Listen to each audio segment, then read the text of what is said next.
And for more on the search efforts, our James Chau joins us from Kuala Lumpur. Great to see you, James. So we're now 12 days into the search. Tell us about the investigation. And now there's new reports saying that the plane used computer to divert off course.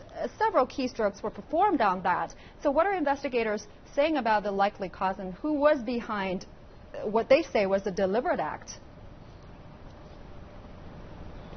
Well, we are hearing reports, Tuyen, about pre-programmed coordinates on the aircraft system. It's quite simple to do this. We've been speaking to defense and aviation analysts that once you get onto a plane, you can easily disable that system if you know how to and pre-program those coordinates. I think the wider significance is how they're able to avoid detection by civilian and military radars. But coming back to your question there about the criticism and also in terms of who could have been behind this attack, the Malaysian Defence Minister used the latest press conference to call for unity amongst Malaysians. I think that criticism in the international media is now filtered onto the domestic scene here in Malaysia. It's causing a bit of a morale problem over here. This is what's the headline in one of the biggest dailies here. Let's find the plane first despite days of criticism. Hishamuddin says that the many unanswered questions and speculations can be clarified later. Of course, the journalists would argue differently in saying that you would need to clarify the likely causes in order to help locate that aircraft. But I think that in fairness also the Malaysians just want to keep focus on finding that search and working with their now 26 multinational partners. I think there is a feeling also that the obvious and understandable distress of the many families involved in China, but of course also here in Malaysia, in America and elsewhere, could be a distraction at this stage because the investigators who are clearly overwhelmed are having to deal not only with the search effort itself, but also with the furore that's come with it. Well, one of the other latest information is the eyewitness reports that villagers over on an island in the Maldives have spotted what they've described as a very low-flying jumbo jet. They say they saw it on the day that the plane disappeared. Investigators are trying to link that and see if there's any connection to that. Now, of course, the investigation into the criminal probe here in Malaysia into the pilot and his co-pilot continues.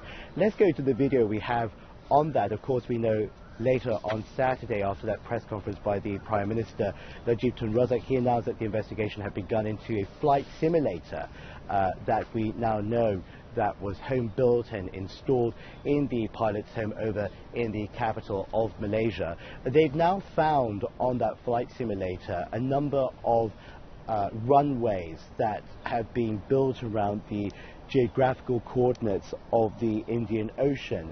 Now that's sparking some concern here, whether that could have been a coincidence or whether that somehow is linked to the eyewitness accounts being seen over in the Indian Ocean. According to an unnamed source being reported here this morning in a Malay daily, the simulation programs are based on runways at the Malé International Airport in Maldives, an airport that's owned by the US on Diego Garcia, and 3 other runways in India and also in Sri Lanka. All the airports have runway lengths of 1,000 meters, which would suggest that they are capable of hosting an aircraft as large as a Boeing 777. At a press conference on Monday, the acting transport minister denied speculation that the plane could have landed at the US military base on Diego Garcia. The unnamed source said it was still too early to make any conclusions on the new findings, but the information itself will be investigated, he says.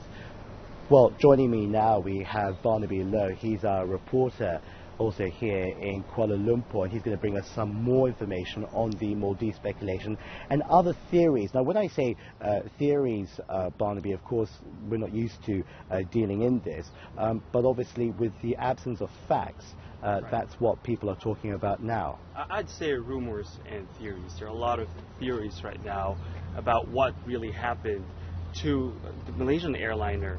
Again, as you said, there are reports of sightings of a jumbo jet over the Maldives, but also we are hearing that Thailand actually spotted on their radar a plane. They're not sure it's this missing Malaysian airliner, but they're saying that they did spot an airplane on that day, but they did not inform the Malaysian government immediately, and we only knew about this yesterday. And so that really raises the question of the level of cooperation between all these countries that are involved in this search. And, again, a lot of theories here. They're still not discounting mechanical failure. I talked to an aviation expert who actually was a former chief pilot at Malaysia Airlines. He said that he is not discounting mechanical failure. He said there could have been a fire, and if there was a fire, the pilot would have known where to turn back, to the nearest airport. And that would have been to the west, to turn back to the west, Langkawi, here in Malaysia. But if there was a bigger fire, then it would have went on further west. Yeah.